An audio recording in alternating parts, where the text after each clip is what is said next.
Hi అండి, welcome to my channel. ఈరోజు egg fried rice ఎలా చేయాలో చూద్దాం రండి. కడాయి తీసుకొని 4 టేబుల్ స్పూన్ ఆయిల్ వేసుకొని 2 పచ్చిమిర్చి కట్ చేసుకొని వేసుకున్నానండి. 1 ఆనియన్ కట్ చేసుకొని వేసుకున్నాం. కొంచెం క్యాబేజీ 50% కుక్ అవ్వాలండి. సైడ్ తీసుకొని 4 ఎగ్స్ని బ్రేక్ చేసుకొని వేసుకున్నానండి. కొంచెం సాల్ట్ కూడా వేసుకొని ఫ్రై చేసుకోవాలి. ఇప్పుడు మనం చల్లార్చి పెట్టిన అన్నాన్ని కూడా యాడ్ చేసుకున్నానండి. 1 టేబుల్ స్పూన్ సాల్ట్ వేసుకున్నాం. 1 టేబుల్ స్పూన్ కారం వేసుకుంటున్నానండి. ఇప్పుడు చిటికెడు పసుపు వేసుకోవాలి.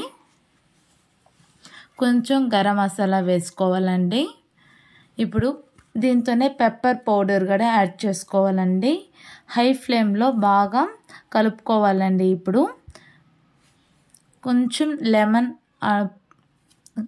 కరివేపాకు, కొత్తిమీర సర్వ్ చేసుకుంటే చాలా బాగుంటుందండి. Thank you.